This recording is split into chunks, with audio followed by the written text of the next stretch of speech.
अस्सलाम वालेकुम viewers.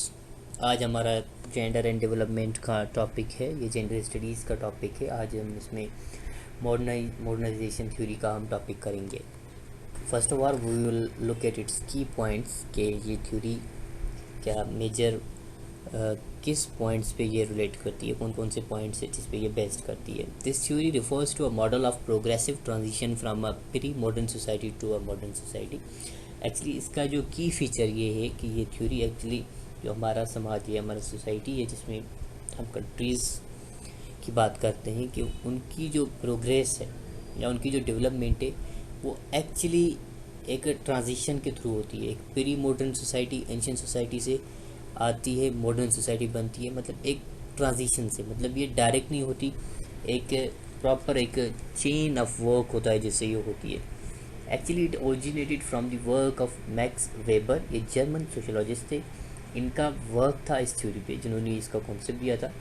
It looks at the internal factors of a country while assuming that help from develop countries can help them. अब इसका जो main theme ये है कि ये एक्चुअली कंट्रीज़ की इंटरनल फैक्टर्स को देखती है कि कंट्रीज़ की इंटरनल सिचुएशन कैसी है, उसकी कौन कौन सी कैपेबिलिटीज़ है जिस पे वो बेस कर सकती है, और उसके अलावा वो और जो डेवलप्ड कंट्रीज़ है उनसे किस तरह से हेल्प ले सकती है। It's calls for the same pattern of development is applied by the developed countries. इसके मुताबिक कि जो भी कंट्रीज़ है जो अंडर डेवलप्ड है वो एक्चुअली क्या करें कि वो जो डेवलप्ड कंट्रीज़ है उनके पैटर्न को फॉलो करके डेवलपमेंट हासिल करें। अब इसका जो टाइम पीरियड है वो 1950s से लेके 1960s तक ये ये डोमिनेंट थ्योरी थी in the global politics. But later on it was challenge by dependency theory, but still it remains a quite controversial model.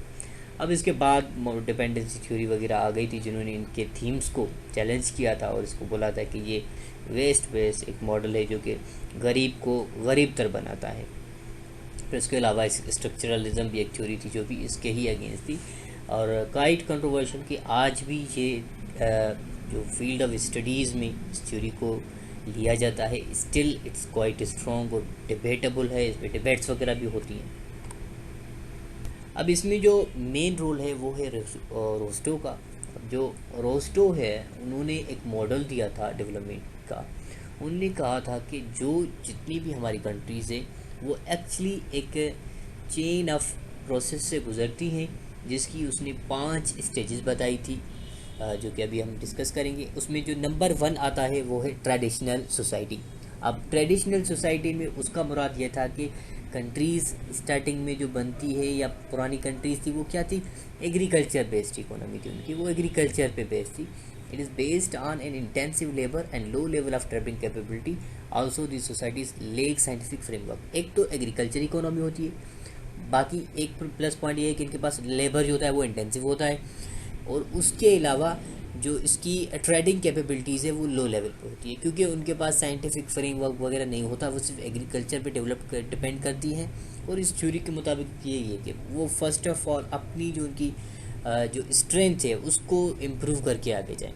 फिर रोस्टो के मुताबिक दूसरा ये होता है कि वो होता है pre conditions of take off. Take off से पहले एक कंडीशन होती है। अब इस कंडीशन में क्या होता है कि a country begins to develop begins development and also starts manufacturing. अब क्या होता है कि तरक्की की शुरुआत हो जाती है फिर उस कंट्री में। पहले पहले वो एग्रीकल्चर की इकोनॉमी होता है, फिर उस पर काम करता है, फिर उसका लेबर उधर काम करता है, फिर आहिस्ता आहिस्ता वो डेवलपमेंट की तरफ जाता है। वो डेवलपमेंट कैसे, वो मैन्युफैक्चरिंग की तरफ आ जाता है। फिर होता है टेक ऑफ। अब ये टेक ऑफ वाला जो पीरियड है it's short period of intensive growth also marks the rapid increase of industrialisation. अब इसमें एक शॉर्ट पीरियड होता है, इसमें ग्रोथ जो होती है जल्दी जल्दी जाती है, और उसके अलावा जो इंडस्ट्रियलाइजेशन होती है वो भी काफ़ी तेज़ हो जाती है। फिर चौथा होता है ड्राइव टू मेच्योरिटी। अब वो जो कंट्री होती है उसकी डेवलपमेंट या उसकी इकोनॉमी हम कहते हैं कि वो मेच्योरिटी की तरफ जाती है। It occurs over a period of time, और उसमें जो अदर चीज़ होती है लिविंग स्टैंडर्ड लोगों का बढ़ जाता है, फिर टेक्नोलॉजी होती है वो भी बढ़ जाती है, और इकोनॉमी जो होती है उसमें भी काफ़ी रैपिड स्ट्रेंथ आ जाती है। अब ये जो कंट्रीज़ है जो ड्राइव टू मेच्योरिटी ये डेवलप हो जाती हैं, मतलब ये क्योंकि इसमें लिविंग जो स्टैंडर्ड है पीपल का वो भी बढ़ जाता है। जो लास्ट है वो है हाई मास कंजप्शन। जाहिर सी बात है कि इसके मुताबिक कि जो कंट्रीज़ इस चौथी स्टेट से निकल जाती हैं तो उनकी जो कंट्रीज़ होती हैं वो काफ़ी स्ट्रॉन्ग हो जाती हैं।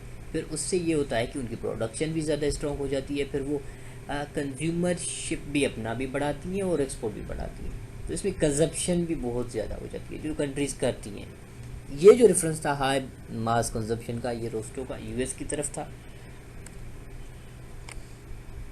कंक्लूजन अगर हम देखें शॉर्टली कि ये अगर जो थ्योरी है हमारी मॉडर्नाइजेशन, इसका बेसिक प्रिंसिपल क्या है? इसका बेसिक प्रिंसिपल ये है कि it's a US and Europe centric theory and this can be applied to Singapore model of development. हमारी सिंगापुर और जो कि साउथ कोरिया, ये जो कार्स है हमारी जो साउथ एशियन कंट्रीज़ की, जिनको कार्स कहा जाता है, उन पे आप ये अप्लाई कर सकते हैं कि उनकी जो डेवलपमेंट है इससे एसोसिएटेड है। बट सारे स्कॉलर्स इससे एग्री नहीं करते क्योंकि इसको वेस्ट सेंट्रिक मॉडल कहा जाता है और इसके अगेंस्ट में थ्योरीज भी आ चुकी हैं। और इसके अगेंस्ट भी जैसे कि आप देखेंगे चाइना की जो डेवलपमेंट है वो एक मेरेक्युलस डेवलपमेंट है।